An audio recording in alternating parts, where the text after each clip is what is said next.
Hello, good evening, everybody. I hope that you can hear me. I hope Zach, our technician, can assure me that this is running. I'm the chair of Abney Park. I'm just going to do some very brief introductory remarks for you sitting in my study here in Stoke Newington.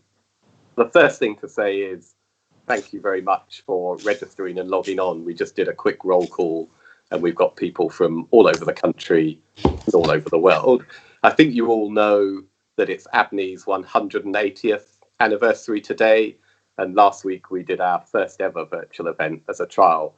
Last week we had 140 viewers like tonight from streets around the corner. I think there are people in my road logged on.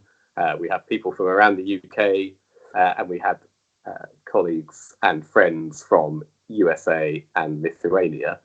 I think the obvious thing to say is that 180 years ago, this wouldn't have been possible. And tonight is in part about imagining that world. So just to set the scene, 1840 was the year that Queen Victoria married Prince Albert. The penny black was issued for the first time on the 1st of May. The foundation stone for the UK Parliament was laid. The World Anti-Slavery Convention was organised in London, and legislation prohibiting the employment of children under the age of 21 as chimney sweeps was introduced. So that is the world that we are imagining tonight, and that's the world, if you're lucky enough to come to Abney Park, that you enter. So just to introduce myself, my name's Tom Walker. I'm the chair of the Abney Park Trust, and I've been on the board for 18 months, and I've lived locally for 20 years. My job tonight is simply to introduce our two speakers and make sure the technology is running smoothly by the time they come on. For anyone new to us, and I know we've got some friends who joined last week, the Trust is a volunteer-led registered charity. We work with Hackney Council who maintain the park and look after the park maintenance, but we are the stewards of Abney's amazing history and wild beauty. If you know it, it's a cemetery, of course it is, but it's also a magical urban woodland. What do we do as the Trust? We put on events in normal times, face-to-face in the park, about history and about wildlife. We hold the archives for the cemetery and we provide a grave search facility. We raise funds with local groups. We repair and maintain monuments, and we seek to expand the benefits of Abney to every member of our local diverse community. Three things I just wanted to emphasise. I do think more than ever during this lockdown period, the peaceful and contemplative space that Abney offers is more precious than ever. I've been taking my two children there every morning for the last 2 months, and I think you'd agree it's a magnificent space, particularly at this time of year. I think secondly, the stories of the cemetery are truly evocative. Zach and our team has been tweeting them out for the last 6 weeks, and you just have to look every day to see the power of the stories, some of which you'll hear about tonight. And then the third thing, as I've already said, is we're a small registered charity with 2 part-time staff. We are really grateful for the interest and all the contributions you've made to our fundraising campaign, but we do need ongoing support. For those of you who've been following our campaign closely, we set out a goal to raise £10,000. By some spooky coincidence, we're just £42 away from that tonight, and that's fundraising that we've been doing over the last 6 weeks. So I hope you don't mind asking me to please contribute to the talk. It's free tonight, but also to our ongoing activities. Just to move on, I think you all know, because you've registered, we've got a live double bill. We've got 2 brilliant speakers who've given huge energy and passion to telling the Abney Park story over the years. They'll introduce themselves, but Alan and Sam are both experts and will bring the stories of Abney to life. So on behalf of the Trust, I wanted to thank them, and I'm sure you will do at the end. For new viewers on YouTube, if you set your screen up right, there's a live chat function. You can ask questions, we'll scoop them up and then do live Q&A at the end. If you have any problems with the technology or hearing us, please put comments up on the screen and we'll try and cover off as many of those as possible. So to look to the future, and I'll soon hand over to Alan, we've got more events planned. So watch our website, the details will be up at the end. We do want to hear ideas from you, wherever you are in the world. What are you interested in? What can we do more of? So get back in touch, come and visit, tell your friends. And I wrote these notes, by the way, when I thought that £10,000 was an ambitious target. We only need £42 more. But if you want to contribute to our fundraising, please do. And the link will be up at the end. So that's it for me. I'm going to hand over a brief technological switch. Then Alan will speak for about 15 minutes. Then Sam, then we'll respond to your questions. So thank you very much, everyone, for logging on.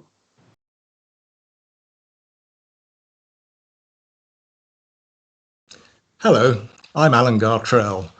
I do talks and tours around the cemetery. I was intending to do one on George Collinson last Saturday. Collinson was the first secretary and registrar of the cemetery company, and I think it's fair to say he is the reason that Abney is there today. No one knows his name. There are no memorials. There is Collinson Place, a bijou development of 11 mews houses and a studio block that had just off Manor Road, but otherwise he's unknown. As I say, I was aiming to do an hour's talk.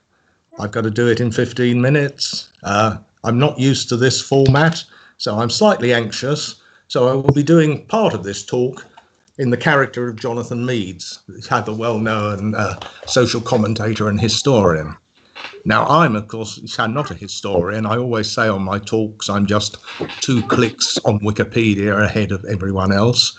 In this case, I'm 440 pages ahead of you all with George Collison's book, Cemetery Interment, or to give it its full title, Cemetery Interment, containing a concise history of the modes of interment practiced by the ancients. It's had descriptions of Père Lachaise, the Eastern Cemetery and those of America, the English metropolitan and provincial cemeteries, and more particularly the Abney Park Cemetery of Stoke Newington, with a descriptive catalogue of its plants and arboretum. I've read it, so you don't have to. And it's quite modern in a way. It's a mashup. It's part history, part sociology, part public health warning, part gardening catalogue, wholly an advert for Abney Park.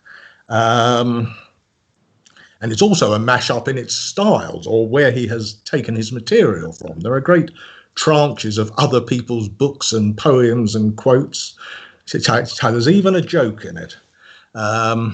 So running through it quickly, there's a preface, short little preface. He gives his disclaimers, but he seems most interested in the trees and the planting. Then he moves on to chapter 1, which is the burial customs of the ancients, but also he includes those of the Kaffirs of South Africa and the inhabitants of New Holland, i.e. Australia. And it's his joke comes in here. He gets it out the way quickly. Page 5 in a footnote, because he says how rare sort of burial at sea is, but he does quote the case of a Samuel Baldwin, who in 1736, he lived in Lymington, and he was buried off the Needles by the Isle of Wight, and this happened because his wife always said she would dance on his grave. So he gets the joke out the way. He then moves on to chapter 2. This is his biggest acquisition, 50 pages, straight out of Sir Thomas Browne's Urn Burial. This is it's a Jacobean prose classic. I studied it at university, didn't expect to come up against it here, but there's 50 pages of that, whoomp, straight in. Then he moves on to cemetery interment. So you've got to realise the concept of the cemetery then was new and unusual.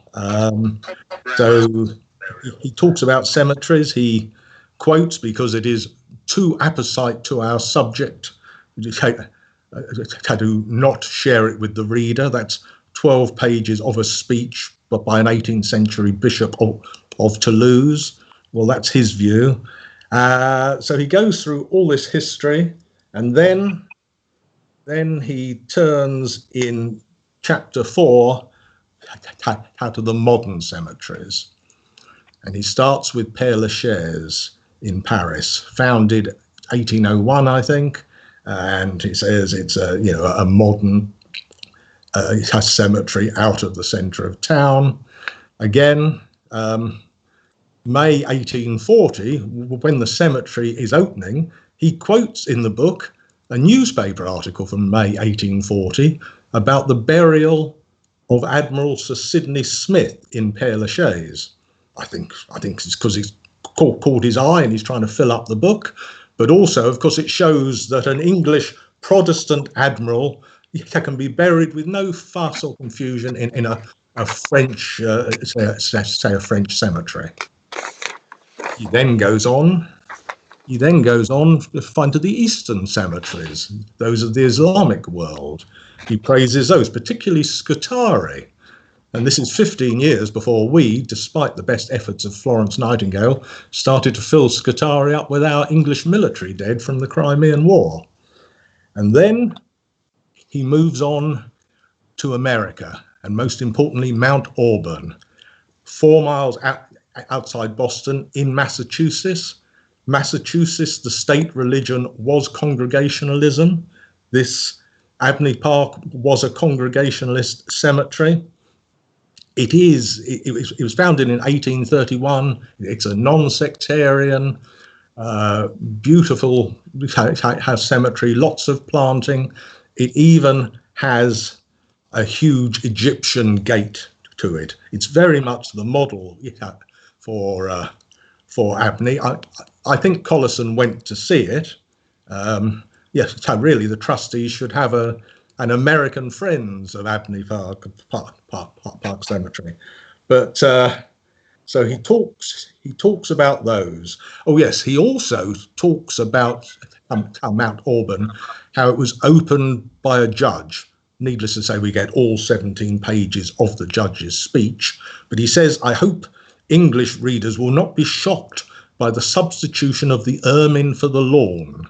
I couldn't work out what he was saying at first. I thought it was something about, ground maintenance. But of course, it's ermine, the sign of the judiciary, rather than the lawn, which are the traditional lawn sleeves of a bishop. So what he's saying is no bishop involved here. It was opened by a judge. It's not consecrated.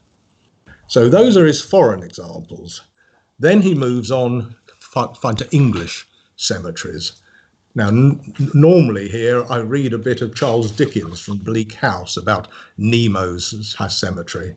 I will read a little bit. Dickens talks about a funeral in these city cemeteries, into a beastly scrap of ground which a Turk would reject as a savage abomination, and a Kaffir would shudder at. We lower our dear brother to sow him in corruption. It had to be raised in corruption, an avenging ghost at many a sick bedside. I do Dickens, because it's more atmospheric and less disgusting than the actuality.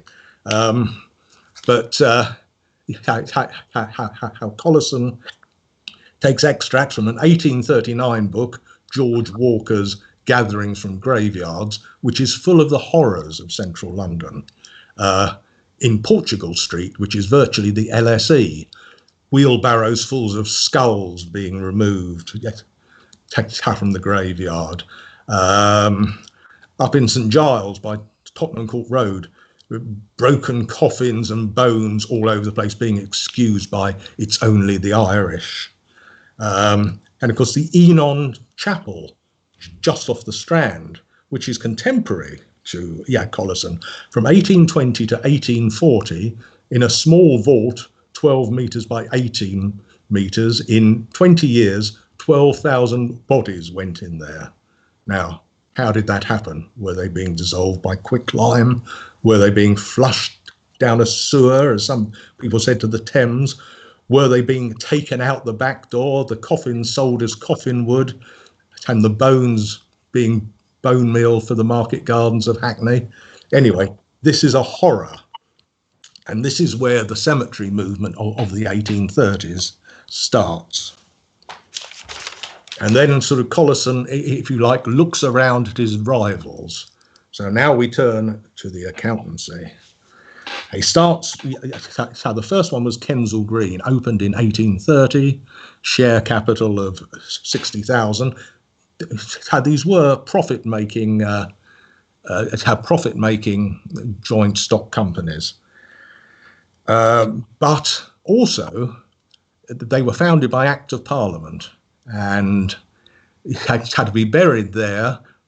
If you came from central London, you had to pay 5 shillings, and because everything has to be inflated by about 100 times, out of the Anglican clergyman.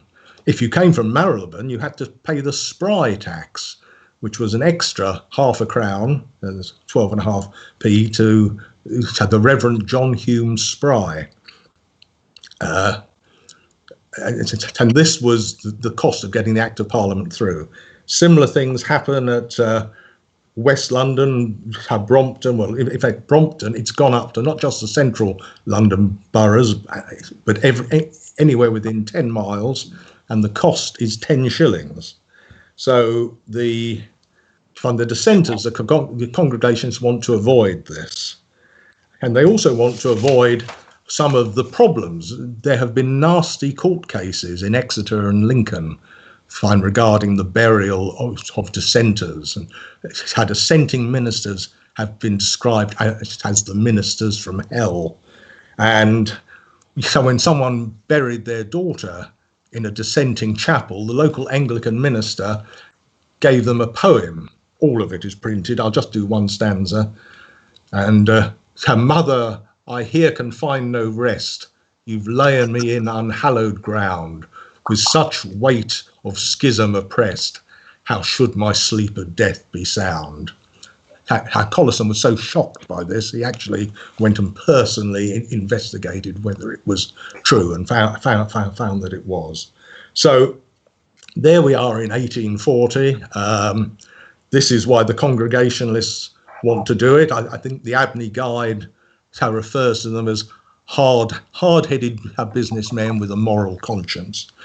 But they set up this cemetery, no bishops, no fees to local Anglican clergymen, totally open to all. You can have whatever rite or service you want for the funeral.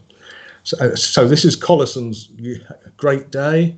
I say the book moves on through that. It has, again, at the end, it has 60 pages listing all the trees, the famous A to Z of trees, from the Acer, the ash, all the way to the xantholisan, the toothache tree, an A to Z of trees. There's also 6 pages of the American plants, again, this American influence, all the rhododendrons and azaleas which are going in, and the list of 129 different roses. So one would have loved to have seen a planting scheme, to know what they were like.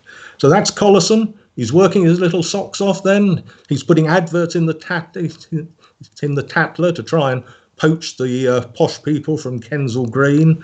He's putting adverts in the Tablet to try and get the Catholics. He's working hard. 1843, he's disappeared. By then, the secretary and registrar is a man called John Conquest. I know a lot about John Conquest. Born 1815 in Bishopsgate, becomes the solicitor 1839, obviously becomes the secretary of Abney in 1843 or so. 1848, he embezzles £1,000 from the company. He flees to Australia, leaving his wife and 4 children behind, and his father and father-in-law as sureties to his debts. He goes to Australia. He hooks up with another woman here. He has 7 more children. He practices as a solicitor in Queensland, and he dies of alcoholism in 1885. Know a lot about John Conquest, know nothing about Collinson. He's left nothing in his father's will. He's had the report of his father's funeral.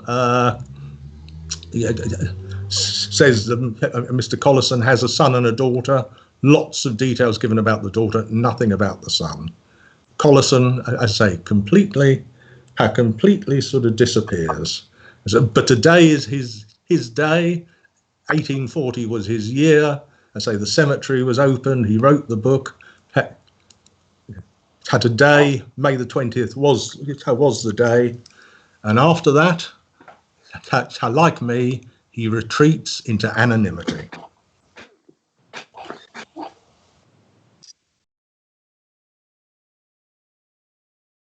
Oh, hi, everyone. My name's Sam Perrin. I do the general history tour of Abney on the first Sunday of every month, and I've given a couple of talks there too. And this evening, I'm delighted to be able to do this podcast, and happy birthday to Abney Park. I'm going to be covering women's suffrage and the fight for equal rights today. And what I thought I'd do is I'm hoping to do more than just one, because there are three particularly amazing women in Abney who fought for women's suffrage, as well as equality with education and other things. So hopefully this will be the first of three, I'm hoping. The person I'd like to tell you about today was a suffragette by the name of Ethel Clarisse Haslam.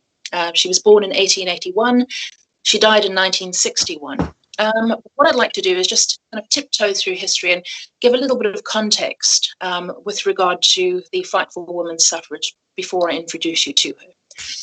Well, basically, in short, a century or over a century before the suffragettes, as we know them now, iconic author and feminist philosopher Mary Wollstonecraft, who was well known in Stoke Newington, left Britain to observe the French Revolution in 1792. And she wrote, "I really think that women ought to have representatives instead of being arbitrarily governed without having any direct share allowed them in the deliberation of government." So you can see that the interest in women's suffrage was already there from the 1790s. Now, one of her friends and colleagues, a wonderful woman by the name of Mary Hayes, she was also a feminist author who encouraged a lot of equality with regard to education and other things. She's also buried in Abney, and I'm hoping to cover some of her contributions to women's history in a further podcast. Now, just to set the scene, prior to the 1832 Reform Act, voting in Britain was pretty much extended to only male property owners earning more than £10 per annum. The 1832 Property Act basically tried to, it was kind of reluctantly passed by the government in the hope of weeding out the deep-rooted rot within the electoral system. But unfortunately, it wasn't a magic bullet, and all it basically did in 1832 was extend the vote to even more wealthy property-owning men. It completely excluded working-class men, and it completely excluded women.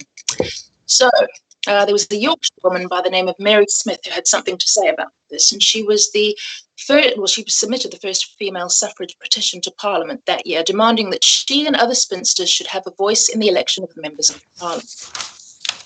The press's response spoke volumes about a woman's place in society at that time. They referred to the petition as being shocking, disgusting, absurd, and foolish, and the petition was laughed out of the House of Commons. Now, by 1866, MP and reformer John Stuart Mill presented the first mass suffragists petition to the House of Commons. It contained the signatures of 1,500 women. They demanded the same political rights as men, but surprise, surprise, this was rejected by Parliament once again. The following year, the Kensington Society, who were instrumental in presenting that first petition via John Stuart Mill to Parliament, pretty much dissolved and rebranded themselves as the London Society for Women's Suffrage. Now, this was by no means the only organisation that were representing women in their fight to own the vote and have the right to vote. You had women up and down the country who were joining similar organisations to basically fight for equal suffrage. Now, some small steps have been made toward equality in 1870, the Married Women's Property Act, which basically prevented women's finances, earnings and property being swallowed up by their husbands, but the right to vote remained elusive. Now, just going to quickly get my screen down ever so slightly, do bear with me. So, just on a contextual level, the emergence of women's suffrage organisations happened to coincide in the late 19th century with what was known as the Woman Question, which explored and debated women's place in society and how desirable equality actually was between the sexes. It was a question that elicited fierce debate from both sides of the argument. And at the end of the 19th century, in the 1890s, you also saw the rise of a new breed of woman, which picked up the baton from her older sisters in terms of dress reform, suffrage, and general independence. This new woman, as she was known, basically embraced the freedom of movement afforded by wearing trousers and traveling unescorted on her bicycle. She was educated, she owned her own money, or earned her own money rather. She smoked cigarettes and was more sexually liberated, and basically challenged the status quo of a woman's place in society. So this is just setting the scene for you. And a lot of publications such as Punch often portrayed these women as being bitter, masculine old spinsters. In fact, you can find some later very telling anti-suffrage postcards online, which tell you pretty much all you need to know in terms of how the opposition felt about the later suffragettes too.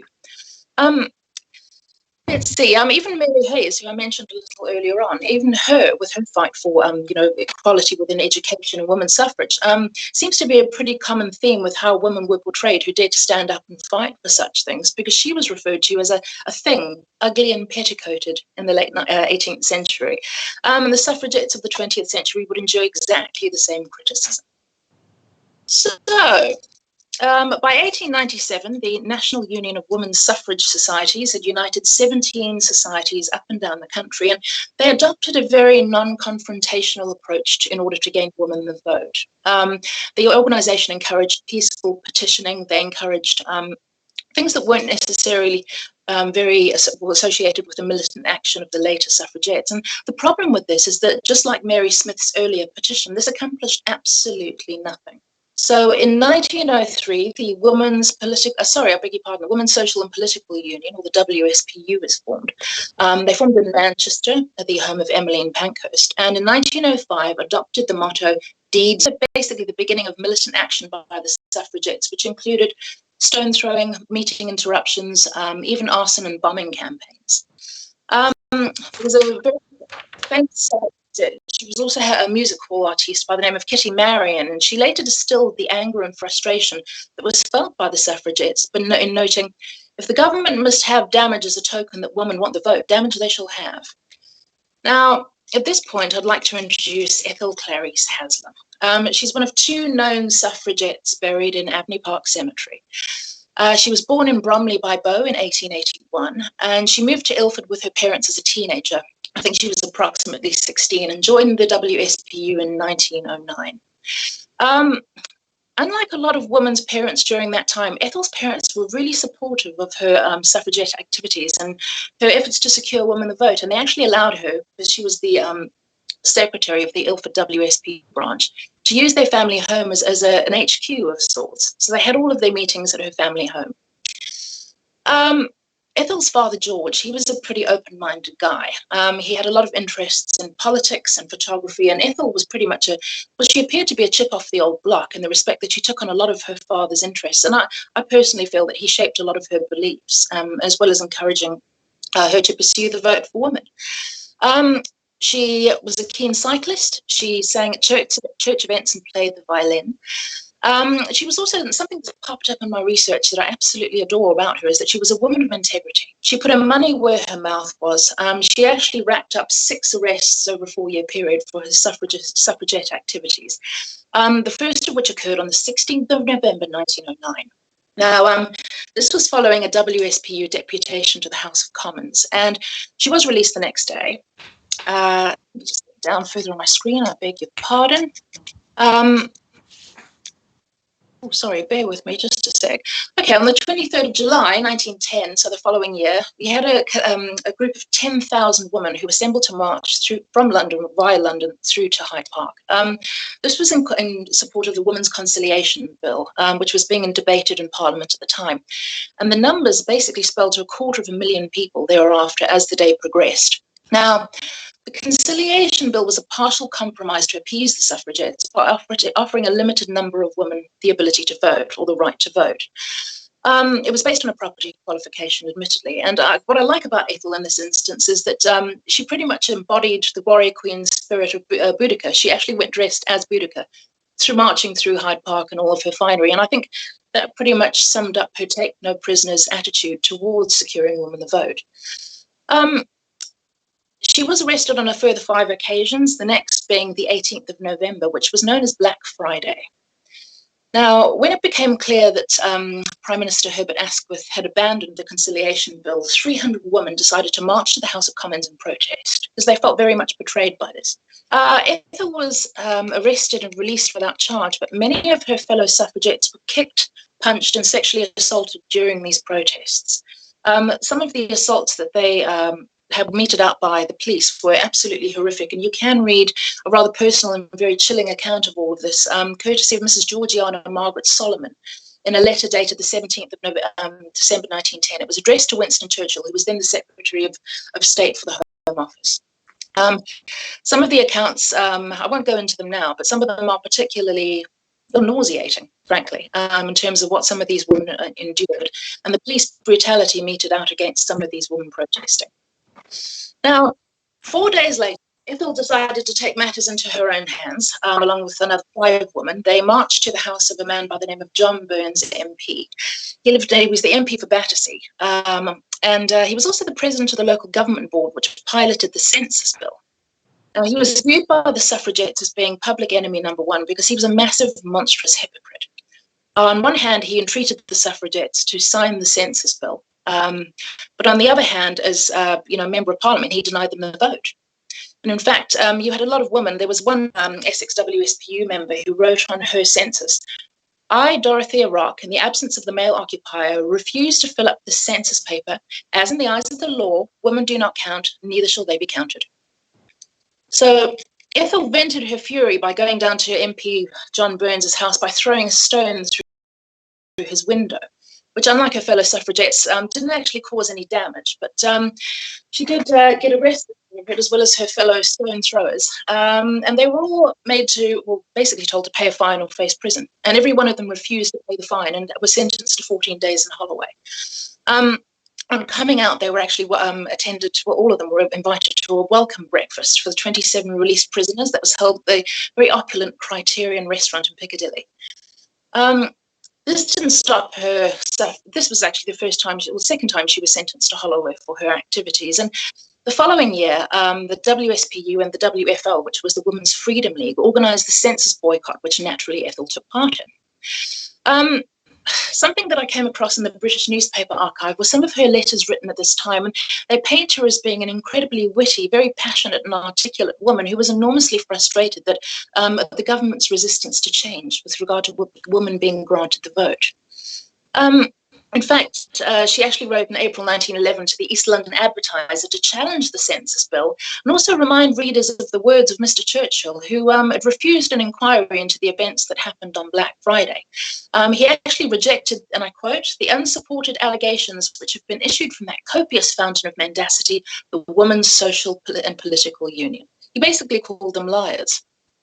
Now, in March 1912, Ethel partook in 2 window smashing campaigns. The first saw her father on the receiving end of some rather nasty threats, and the second saw her imprisoned and subjected to solitary confinement and force feeding. Now, the first of Ethel's victims was a local shopkeeper. She hurled some stones through his plate glass window and broke them. And a couple of days later, her father received a postcard which had been sent from London, and it said, "Dear Sir, in order to protest against the unseemly conduct of those neurotic viragos called suffragettes, we intend to smash your windows this week, so look out." And it was signed by a few aunties of Ilford. Now, Mr. Haslam's response to this threat was gloriously audacious. I love it because it's abundantly clear whose side he's on in this argument. He wrote back saying, "I do not take too much notice of the matter. If they seriously thought of smashing my windows, they would scarcely have given me notice beforehand. However, if they will come back and break the windows and allow themselves to be arrested like the suffragettes, and of course suffer the same consequences, I'm quite prepared to bear the expense. My windows are not insured, but I should be quite willing to pay for them to be replaced, providing, as I say, the aunties allow themselves to be treated the same way as the ladies do. I've made no attempt to barricade the place, nor do I intend to. I gave the postcard to the police as a matter of course. We're now only halfway through the week, so there's plenty of time for the writers to carry out their threat." So he seemed wonderfully bold in his response. So I think that was fantastic to see her parents' support. So the second time she got arrested and sent to solitary confinement was after a window smashing campaign which took her to Coventry Street in Piccadilly, and she ended up smashing the windows of silversmiths Lambert and Co. Now, for this, it was deemed to be a particularly bad case by the judge because of the weight of the hammer, which was deemed to be quite a formidable weapon at the time. But she was sentenced to 2 months hard labour in Holloway prison, and when she got there, and I quite like this about her, she demonstrated a very, very defiant attitude to all of this. She refused to do the hard labour. She refused to wear the prison clothing. And a lot of the suffragettes were forbidden from exercising with Emmeline Pankhurst, who was incarcerated in Holloway at the same time. So Ethel joined the mutiny and smashed all of the 24 windows in her cell. Now, for this, she was sent down for solitary confinement, and she basically likened her cell to a coal cellar. She said, it was awfully damp, awfully cold and damp, and my bed was made of iron, very horrible to lay upon.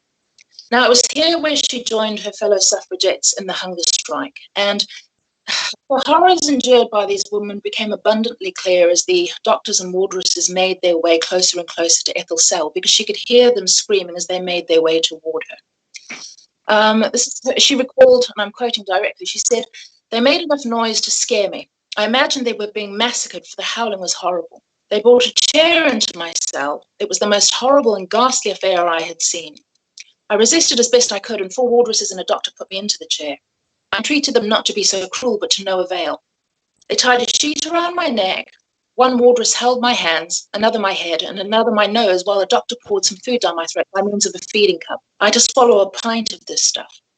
Now, this was the first and last time she endured forced feeding. She was released on the 5th of May that same year. Disturbingly, later hunger strikers were actually spiked with bromide, which was a muscle relaxant and prevented them from vomiting up some of their food. And in terms of the government, Asquith actually passed the notorious Cat and Mouse Act in 1913, where female suffragists or suffragettes rather, I should say, who were hunger striking, as soon as they were released for the benefit of their health, the second they'd recovered, they were actually put back in prison to serve out their prison sentences. Now, something I noticed, just going back to criticism, was the language used in a lot of newspaper articles at the time. I came across a couple of reports from the East London Advertiser, and they used the word invasion to describe the women's attendance at one particular meeting and the actions of these women as female hooliganism. Now, again, just to touch on how they were portrayed in the visual media, they were portrayed as being unattractive, disgruntled old troublemakers. And for all the supporters they actually acquired to support their cause politically, they also managed to bring up a lot of opponents. And I think that this is very important to mention this because, it's easy for us to sit here looking at this issue with a 21st century lens. But back in the day, they garnered some pretty strong national anti-suffrage organizations. In fact, there was even a women's national anti-suffrage league, which formed in 1908. Now, you might be wondering at this point why women would be anti other women getting the vote. And it wasn't because the members of this organization felt that women were inferior to men. It's just that they genuinely felt that women and men operate in 2 completely separate spheres. Women would stay at home and men would go out and work and do politics, basically. You had some pretty intelligent members on that group, the Women's National Anti-Suffrage League, people like Gertrude Bell. She was an Oxford-educated archaeologist. So, these weren't just random people. Then, of course, you had the Men's League for opposing women's suffrage, who believed that the enfranchisement of women would essentially challenge and undermine and threaten the status quo in relation to masculinity, and in some instances, challenge the established and social class orders as well as the British Empire. And then, of course, you had the just plain old misogynists, the antis, who decided that it was definitely not a woman's place to be involved in politics at all. So back to Ethel. I just want to quickly, because I've got conscious of time, I've got so much to tell you. This is the problem. I could easily ramble on all evening about her. In 1913, she was arrested again for the final time. This time was for attaching a WSPU advertisement to a postbox without the Postmaster General's authority. She pled guilty, and at this point, she was quite happy to go and face prison again, except her friends had paid the fine, so she didn't have to. And in 1914, she got a taste of her own medicine after following an open-air suffrage meeting on Cranbrook Road, where she used to live in Ilford. Ethel and her fellow suffragettes were pelted with missiles, mainly tomatoes, and an attempt was made to overturn their wagon by a furious audience. The women all sought refuge in Ethel's home, and that was bombarded with stones and other missiles, and it shattered the drawing, dining, and bedroom windows. So there's a bit of an irony there. So by the time the First World War rolled around in 1914, the WSP had pretty much suspended a lot of its activities. And by this point, Ethel had thrown herself completely into supporting the war movement. She actually apparently wrote to one of the papers saying that she was pretty adept at using a rifle and wanted to join the Civic Guard. She was also a woman of action, and this is one of the things I like about her. Her good causes weren't just extended to the suffrage movement and the suffragettes. She raised money for impoverished children, for milk funds. She lent her car. Apparently she was a very good driver by all accounts. She lent her car so that wounded soldiers could go for days out. She raised money for wounded horses, and she also undertook 2 years of nursing training and enrolled as a VAD, which was a member of the Voluntary Aid Detachment, kind of like a subdivision of the Red Cross at the time, and basically provided pretty vital medical treatment to military personnel during that time. Now, in February 1918, the fight for women's suffrage was partially won. Oop, I've just lost my place. Sorry, folks, bear with. After the Representation of the People Act finally allowed Ethel and other women over the age of 30 to vote. Now, by this point, Ethel was 37, but she would have only been allowed to submit her ballot for 2 years later. This didn't stop her, though, because even though not being able to vote, she still managed to launch herself into local politics. She basically exploited a legal loophole. And she stood for the Ilford Urban District Council in 1919. She was one of the first of two women to actually do such a thing. And she pretty much immersed herself in local issues, trying to help other people and getting involved in local government. She also championed equal pay, which I thought was pretty cool. Now, I wanted to show you something very quickly. Most of the information I got was from this wonderful book here written by Perrin. It is from the life of, the full title is The Life of Ethel Haslam and Ilford Suffragette. And, as Pat Heron observed in this wonderful book, Ethel had now gotten involved in politics, albeit playing by the rules, so no more window smashing. And she started making up her way up the political ladder. However, she returned one day from campaigning around the local area and found her father on his deathbed. And after he passed away, she actually refused any sign of public mourning because she was worried that people would vote for her out of sympathy. So she completely elected not to do that on that basis. Unfortunately, one of the downsides of getting into politics is that she found all of her efforts very much hampered by the fact that she, despite having won the vote, she was not legally allowed to vote until the spring of 1920. So kind of made her attempts redundant. So what she did, and this is where she came to force, she joined the Romford Board of Guardians as a new member. And for the next few years, she worked absolutely tirelessly, doing whatever tasks were thrown her way. Again, it was involved looking after the sick and the elderly and orphans. So very, very much community-based was Ethel. In 1922, she joined the Theosophical Society, which was an organisation founded in 1875, basically involved, I'll quote from their website, it's a universal brotherhood without distinction of race, creed, colour, gender or social background. And she became very heavily involved in the esoteric section, which was a subgroup attempting to communicate with the spirits of the dead with the aim of furthering their spiritual journey along later. So she became very, very much involved in that. And in one of the last recorded statements she ever made, which was from 1925, she said, "May I say how delighted I am with the results of women's suffrage. The progress made in a short time since women had the vote has been really marvellous." And that was one of the last recorded things that have ever been noted about her. Just to finish off, she and her mother, by 1929, they left Cranbrook Road, but by this point, her mother was very elderly and frail and passed away the following year. She left Ethel £13,000, which is a huge sum of money by today's standard. Ethel again joined another local council, and she also joined the Loughton Peace Council, which took a stance against nuclear war in the 1950s. By all accounts, she was a woman who had a lot of friends and a lot of support, and her home on Cranbrook Road at one point was a cake shop, but is now a gourmet burger bar of all things. And her home in Loughton, where she later moved, actually has now a blue plaque affixed to it that reads, "Ethel Haslam, 1881 to 1961, suffragette, lived here." So I'm really pleased about that. By all accounts, she's remembered for her courage and her genial smile, and she was selected as one of the 100 influential figures for the Suffrage Pioneer Project, which, and I quote again from their website, aims to identify and celebrate the unsung women and supportive men in the campaign for votes to inspire a new generation of voters. And that, ladies and gentlemen, is Ethel Clarisse Haslam. As I say, she's one of 2 known suffragettes in the cemetery, and she's an absolutely fabulous woman whose courage I think we should all be incredibly thankful for. And that's it from me.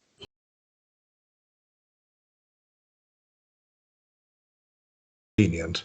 And now for Sam, I'm not sure whether she can see the questions. I can read them out there. Where is Ethel's grave, and what does Ethel's grave look like? Oh, thanks, Alan. I appreciate that. Yeah, I'm having a couple of technical difficulties on my side, so I can't see any questions. Thank you, Alan, for reading them out for me. If you come through the main entrance of the cemetery gates on Stoke Newington High Street, walk past the main offices up to the main junction where the pathway splits into, I think it's 1, 2, 3 different sections, and take the very first one to your left-hand side. She's on the pathway that leads up to where Church Street entrance is. The grave actually doesn't have her name on it, amazingly. Quite why, I don't know. She was cremated in 1961. But the stone, you can see her dad's name on it very clearly, George Haslam. It's a very rough-looking cross. Unfortunately, I don't have a picture to hand, which isn't very helpful. But it's on the left-hand side of the main pathway as you make your way up toward the Church Road or Church Street entrance, really. I'd say it's about about halfway up.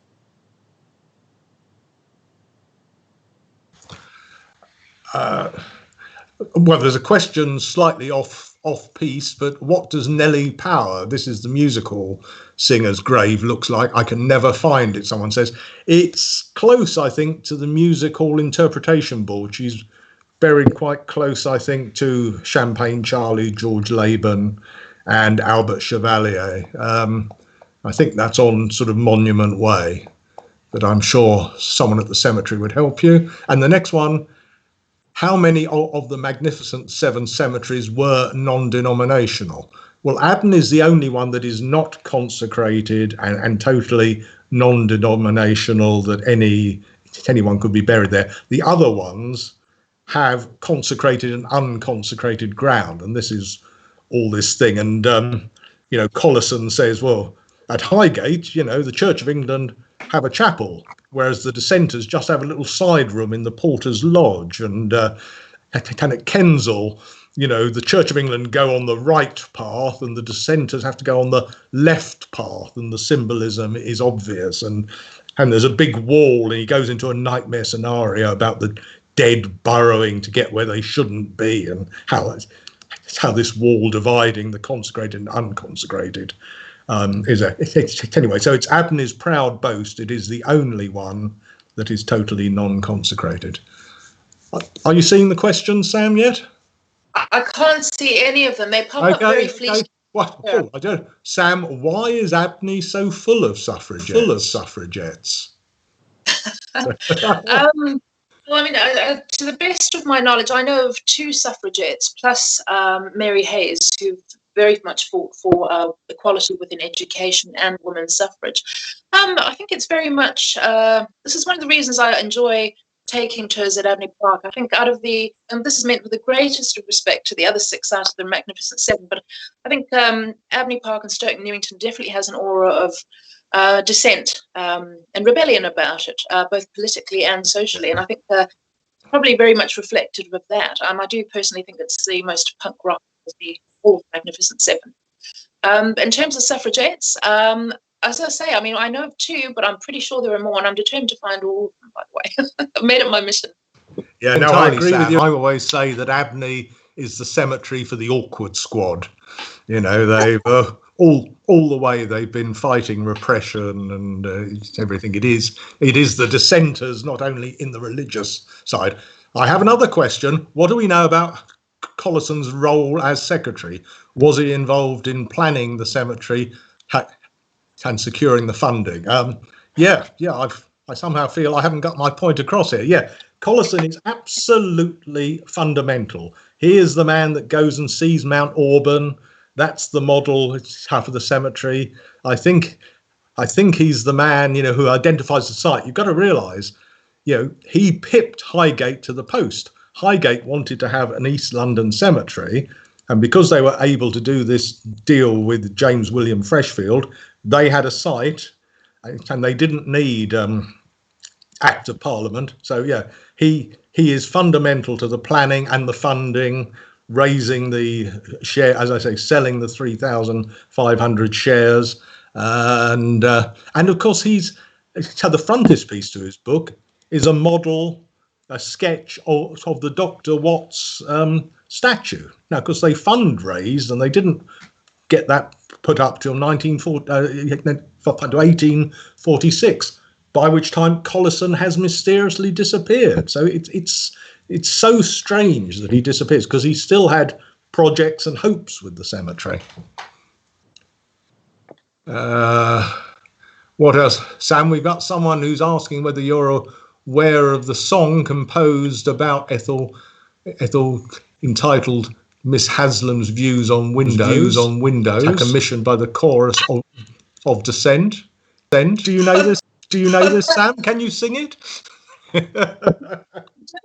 that is absolutely fabulous. I had no idea about that. I love it's her views on Windows, because I think she was so good at whoever submitted that question, if they'd be kind enough to get in touch, just emailing Zach in the office with other details. I really need to look that up, because that is superb. Thank you very much for bringing that to my...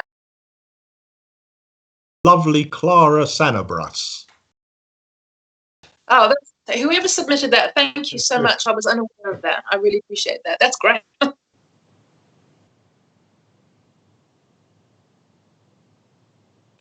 Right, thank you, everyone. I think we've finished the questions. I'm sure there will be some that come through that we haven't answered, but you can email us. If you go to our website, abneypark.org, you've got contact details in there, and you can ask us anything you like. We will do our very best to answer it. You'll have seen Hayden on the live chat answering, and perhaps those of you who want to find a particular monument or a particular grave, if you email us, we will send you some instructions and perhaps a couple of images. I wanted to say thanks once again to Alan and Sam. They do all of this for free.